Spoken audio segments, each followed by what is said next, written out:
اور پھر پانیوں میں رہنے والی کتنی مخلوقات ہیں، کتنی مچھلیاں ہیں، کتنے مگر مچھ ہیں، اور کئی ایسی مخلوق ہیں جسے کئی دفعہ دیکھتے ہیں نا آپ نیٹ پر، جو ہے کئی ایسے جانور ہوتے ہیں جن کو ہم نے دیکھا نہیں ہوتا، قسموں قسم کے جانور، طرح طرح کے، جن کے نام تک ہمیں نہیں آتے، اور پھر ایک ہی جنس میں کئی قسمیں ہوتی ہیں۔ مچھلیوں کی کتنی قسمیں، مچھلی تو ایک ہی ہے نا، اس مچھلی کے اندر کئی اور قسمیں ہیں۔ یہ ساری مخلوقات کو بنانے والا اور ان تک ان کی خوراک کو پہنچانے والا کون ہے؟ وہ یطعم، وہ کھلاتا ہے، ولا یطعم، خود نہیں کھلایا جاتا، اس کو کھانے کی حاجت نہیں ہے۔ معبود تو وہ ہونا چاہیے نا۔ آپ دیکھیں نا، کھانا ایک جو ہے وہ کمزوری ہے انسان کی، اگر کھانا نہ ملے تو کیا ہو جاتا ہے؟ کمزور ہو جاتے ہیں ہم، ویکنیس ہو جاتی ہے، اور پھر کھانے کے بعد بھی ایک قسم کی سستی آ جاتی ہے۔ اگر لمبی دیر تک کھانا نہ کھائیں تو پھر کمزوری ہو جاتی ہے، ذہنی صلاحیتیں معدوم ہو جاتی ہیں، جسمانی صلاحیتیں کمزور ہو جاتی ہیں، انسان تھک جاتا ہے اور کسی کام کے کرنے کا دل نہیں کرتا، اور آہستہ آہستہ اگر لمبے عرصے تک پھر وہ کھانا نہ ملے تو بھوکھا پیاسا تڑپ تڑپ کے وہ مر جائے گا۔ کمزوری ہے نا انسان کی۔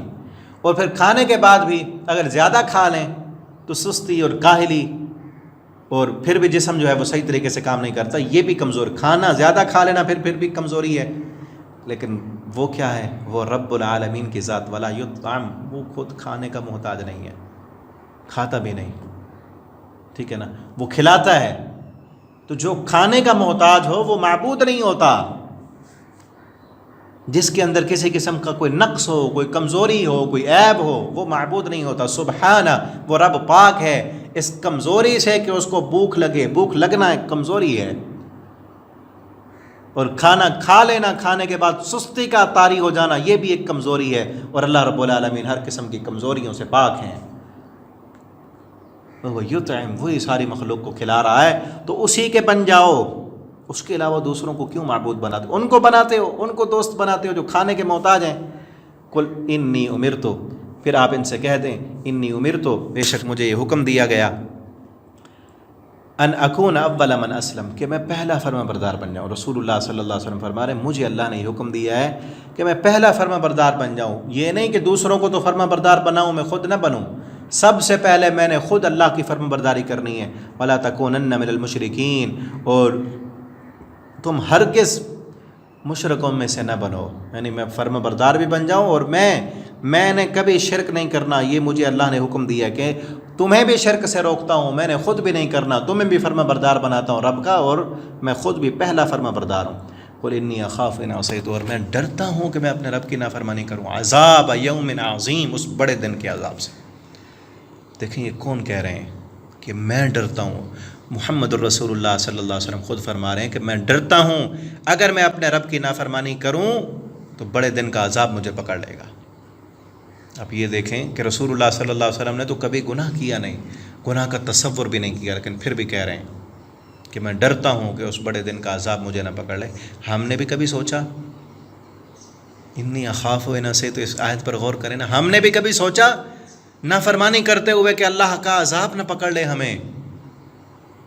تو سوچیں، یہ بات ذہن میں رکھیں ہمیشہ، جب بھی گناہ کا دل کرے نا، انسان کا فطرت ہے نا، نفس امارہ ابھارتا ہے گناہ کرنے کو، نافرمانی کرنے کو، حرام کھانے کو، جھوٹ بولنے کو، تو اس وقت یہ آیت ذہن میں رکھیں، اس بڑے دن کے عذاب سے کیسے بچیں گے اگر نافرمانی کی ہم نے، ٹھیک ہے نا۔ اللہ تعالیٰ ہمیں اپنی نافرمانی والے کاموں سے بچا لیں۔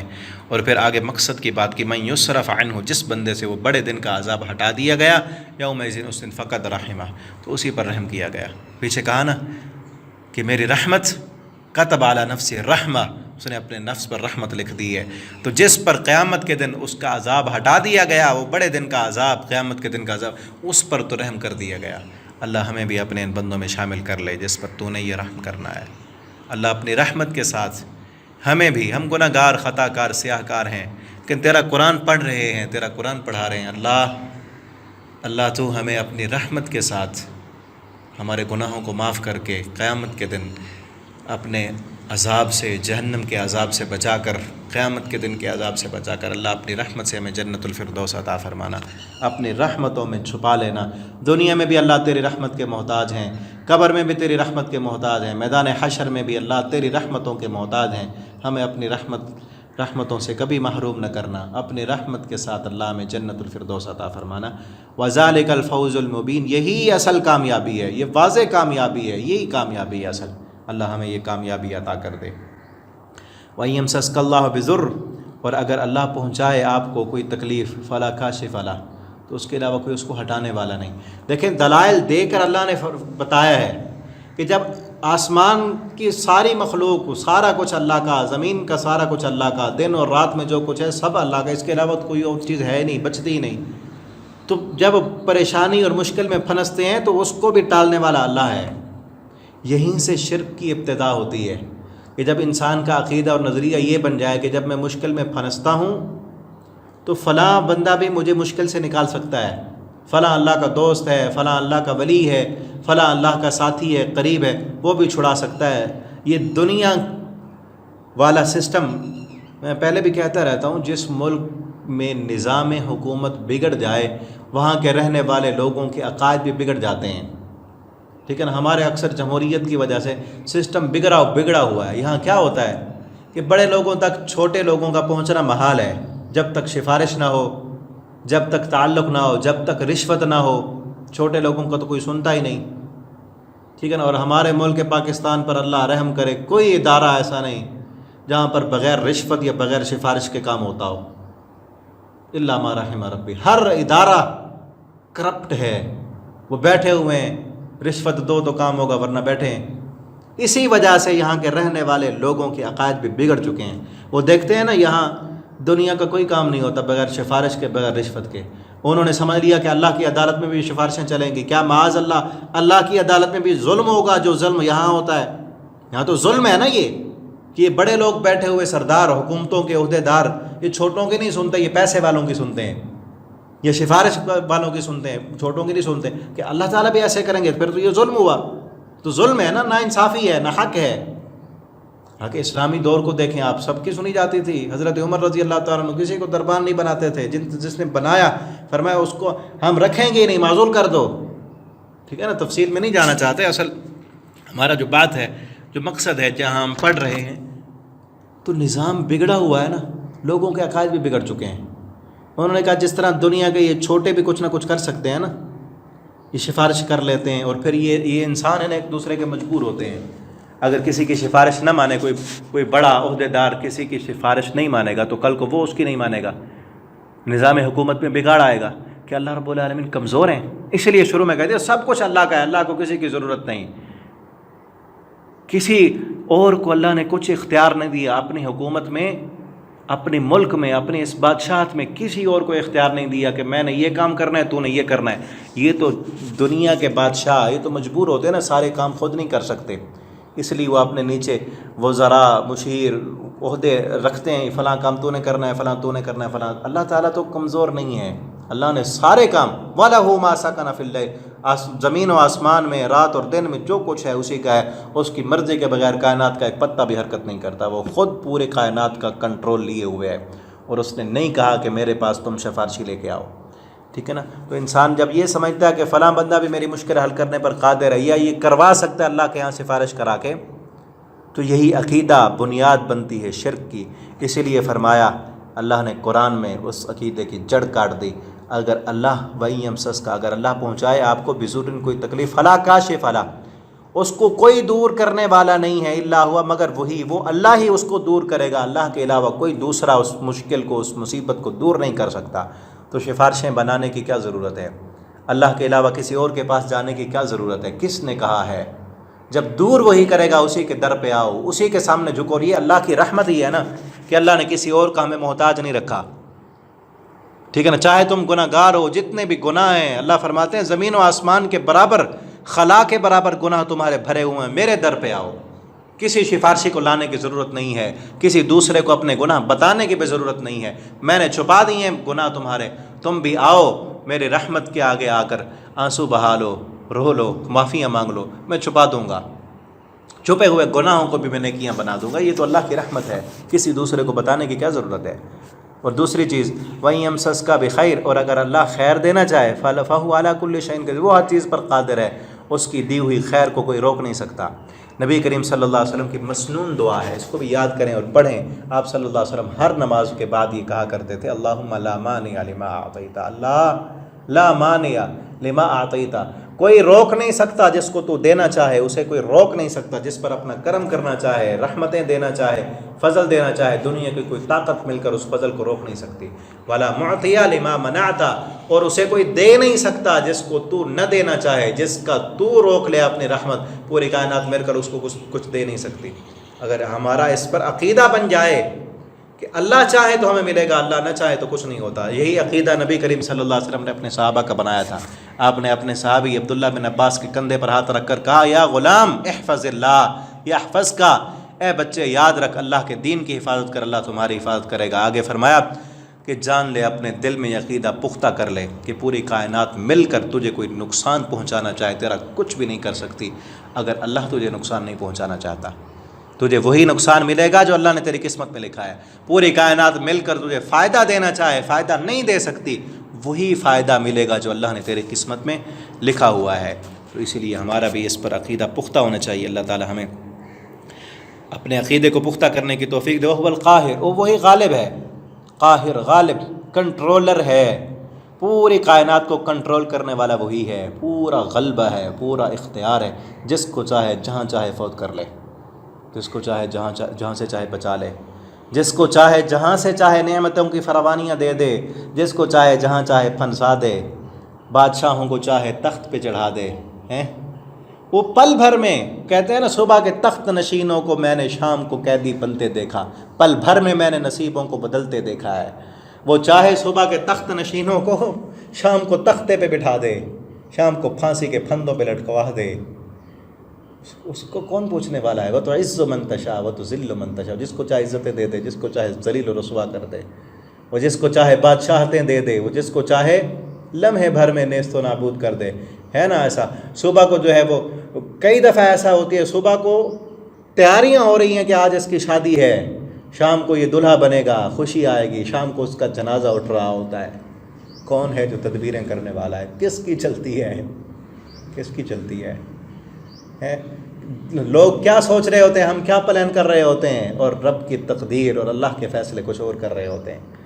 وَهُوَ الْقَاهِرُ، تو غلبہ اسی کا، ہمارے جسم پر بھی اپنا غلبہ نہیں ہے۔ کئی انسان صبح کو اٹھتے ہیں اور اپنے پلان کر رہے ہوتے ہیں، میں نے کیا کرنا ہے، میں نے فلاں جانا ہے، یہ کرنا ہے، وہ کرنا ہے، اور ہوتا وہی ہے جو رب چاہتا ہے۔ وَهُوَ الْقَاهِرُ، تو غلبہ اسی کا ہے، اور تھوڑا سا جو اس نے کنٹرول ہمیں دیا ہے نا، یہ اسی طرح جس طرح ایک جانور کو باندھ کر لمبی رسی چھوڑ دیتے ہیں کہ اس کی رسی جہاں تک جاتی ہے اس میں جو کرتا ہے کر لے، اس کی کیا مرضی ہے۔ ہمیں بھی اللہ نے تھوڑی سی ڈھیل دی ہے کہ اتنی عمر ہے، اتنی صلاحیتیں ہیں، اتنی جسمانی قوتیں، ذہنی صلاحیتیں، اور اتنا پیسہ، اتنا سب کچھ، اس میں جو کچھ کرتے ہو کر لو، اور اس میں بھی اگر اللہ کی فرما برداری کرو گے تو کامیاب ہو جاؤ گے، اگر نافرمانی کرو گے، اس صلاحیت، اس امتحان میں ناکام ہو جاؤ گے، پھر ختم۔ غلبہ تو پھر بھی اسی کا ہے، ہر بندہ اپنی مرضی کے ساتھ تو کچھ نہیں کر سکتا نا۔ ہر انسان چاہے کہ میں بادشاہ بن رہا ہوں، نہیں بن سکتا، پوری دنیا خرید لوں، کوئی نہیں خرید سکتا۔ تو غالب وہی ہے، ماننا پڑے گا۔ وہ القاہر، ہمارے جسموں پر بھی غالب ہے، ہماری صلاحیت اسی کی دی ہوئی صلاحیت، جس کو چاہے جہاں چاہے اس کی صلاحیت چھین لے، دیکھنے کی قوت چھین لے کسی سے، سننے کی قوت چھین لے، چلنے کی طاقت چھین لے، یا کھانے کی صلاحیتیں، کئی انسان نعمتوں کی فراوانی ہے لیکن کھا نہیں سکتے، صلاحیت چھین لی اللہ نے۔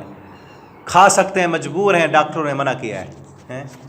قاہر، غلبہ کس کا ہے؟ فوق عبادی، اپنے بندوں پر وہی غالب ہے۔ تو اس غالب کے سامنے اپنے آپ کو مغلوب کر دیں، جتنی اس نے صلاحیتیں دی ہیں اس کو بھی اسی کے تابع کر دیں۔ وہ الحکیم، بڑی حکمت والا، اس کا جو غلبہ ہے نا وہ حکمت کے ساتھ چلتا ہے۔ دنیا کے اندر کوئی غالب ہو، کسی کے پاس غلبہ ہو، وہ پھر حکمت بھول جاتا ہے، وہ پھر ظلم کرتا ہے۔ اللہ رب العالمین کے فیصلے ظلم پر مبنی نہیں، حکمت پر مبنی ہے، اور خوب خبردار ہے اللہ۔ قل ای شیء، آپ ان سے پوچھیں کون سی گواہی بڑی ہے؟ سب سے بڑی گواہی، اکبر شہادہ، گواہیوں میں سے بڑی گواہی کس کی ہے؟ قل اللہ، اگر یہ نہ بتائیں تو آپ کہیں اللہ گواہ ہے میرے درمیان اور تمہارے درمیان۔ اگر تم نہیں مانتے کہ میں اللہ کا رسول ہوں تو اللہ اس پر گواہ ہے۔ سب سے بڑی گواہی اللہ کی گواہی ہے۔ اور ہم دنیا میں بھی ایسے کرتے ہیں، کوئی انسان نہیں اعتبار کر رہا ہمارا، تو ہم کہتے ہیں تو پھر آخری بات کیا ہے کہ اللہ گواہ ہے۔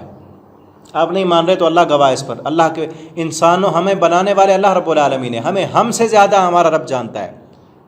تو اللہ سے بڑی گواہی پھر کس کی ہو سکتی ہے؟ اسی نے وحی کی یہ قرآن مجھ پر تاکہ میں ڈراؤں تمہیں، ومن بلغ، اور جس تک یہ قرآن پہنچے وہ بھی آگے ڈرائے، یا جس تک یہ قرآن پہنچے اس کو بھی میں ڈراؤں، یعنی ہم تک قرآن پہنچا، ہمیں بھی ایسے سمجھے کہ رسول اللہ صلی اللہ علیہ وسلم نے ہمیں ڈرا دیا، بتا دیا، سمجھا دیا کہ یہ ایمان ہے، یہ شرک ہے، یہ کفر ہے، یہ دین ہے، یہ بے دینی ہے، یہ کام کرو گے تو جنت میں جاؤ گے، یہ کام کرو گے تو جہنم مقدر بنے گی۔ تو اللہ کے رسول نے ہمیں بھی ڈرا دیا، ومن بلغ، جس تک یہ قرآن پہنچے، اور پھر یہ بھی جس تک یہ قرآن پہنچے وہ بھی آگے ڈرائے۔ ہمارا بھی حق بنتا ہے ہم دوسروں تک اللہ کا پیغام پہنچائیں۔ آپ یہ جو سبق پڑھتے ہیں آپ انہیں دوسروں تک بھی پہنچائیں اور بتاتے رہیں، آگے پہنچاتے رہیں، دوسروں تک بھی اس پیغام کو پہنچائیں، یہ بھی ہماری ذمہ داری ہے۔ ومن بلغ اَإِنَّكُمْ لَتَشْهَدُونَ أَنَّ مَعَ اللَّهِ، کہ کیا تم واقعی یہ سب گواہی دیتے ہو کہ اللہ کے علاوہ آلہۃ اخرى، دوسرے بھی الہ ہیں؟ قل لا اشہد، اگر یہ نہ بتائیں تو آپ کہہ دیں لا اشہد، میں تو گواہی نہیں دیتا۔ قل انما هو الہ واحد، آپ کہہ دیں کہ وہ الہ ایک ہی الہ ہے۔ واننی بریء مما تشرکون، اور میں اس بات سے بری ہوں جو تم شرک کر رہے ہو، میں تمہارے شرک سے بری ہوں۔ الذین آتیناہم الکتاب، وہ لوگ جن کو کتاب دی گئی، یعرفونہ، اہل کتاب یہودی اور عیسائی، یعرفون، وہ پہچانتے ہیں رسول اللہ صلی اللہ علیہ وسلم کو اور قرآن کو ایسے پہچانتے ہیں، کما یعرفون ابناءہم، جیسے وہ اپنے بیٹوں کو پہچانتے ہیں۔ انسان اپنے بیٹے کو جس طرح پہچانتا ہے نا، عام بندے کو اس طرح نہیں پہچان سکتا، جس طرح انسان اپنی اولاد کو پہچانتا ہے، اور خصوصاً مائیں جن کے سامنے ہوتے ہیں بچے کا پورا نقش، اس کا چہرہ، اس کی آنکھیں، اس کے ہونٹ، اس کے ہاتھ، جس طرح اس کی ماں کے سامنے ہوتے ہیں، اور پھر نفسیات، بچے کی نفسیات کہ یہ کیا پسند کرتا ہے، اس کو بھوک کب لگتی ہے، یہ کون سا کھانا کھاتا ہے، کون سا نہیں کھاتا، کب اس کو غصہ آتا ہے، کب یہ بات مانتا ہے، یہ کیسے مانتا ہے، یہ غصے والی بات مانتا ہے، یہ پیار سے مانتا ہے، یہ ساری انسان کی فطرت بھی والدین اچھی طرح جانتے ہیں۔ تو فرمایا جس طرح یہ اپنے بچوں کو پہچانتے ہیں نا، اسی طرح محمد رسول اللہ صلی اللہ علیہ وسلم کی نشانیاں تورات میں اور انجیل میں پڑھ کر انہیں بھی پہچانتے ہیں، لیکن پھر بھی نہیں مانتے، ٹھیک ہے نا۔ اور ایک صحابی بعد میں، جو پہلے عیسائی تھے بعد میں مسلمان ہو گئے، تو انہوں نے کہا، یہ آیت پڑھ کر وہ کہتے تھے کہ ہم اپنے بچوں کو اتنا نہیں پہچانتے جتنا ہم رسول اللہ صلی اللہ علیہ وسلم کو پہچانتے تھے، کیونکہ یہاں تو شک ہو سکتا ہے نا اپنے بچوں پر کہ پتہ نہیں ہماری عورتوں نے کیا کیا، کہیں اور سے بچے لائی ہوں اور ہمارے وہ نام لگ گئے ہوں، وہاں شک کی گنجائش موجود ہے۔ لیکن رسول اللہ صلی اللہ علیہ وسلم کی صفات ہم نے اللہ کی کتابوں میں پڑھی، اس میں کوئی شک نہیں ہے، اس سے بھی ہم زیادہ پہچانتے ہیں رسول اللہ صلی اللہ علیہ وسلم کو۔ وہ مسلمان ہو گئے، لیکن کئی لوگ پہچاننے کے باوجود نہیں مانا کرتے تھے۔ الذین خسروا انفسہم، ان لوگوں نے اپنے ہی جانوں کو نقصان میں ڈالا۔ فہم لا یؤمنون، یہ لوگ ایمان نہیں لائیں گے۔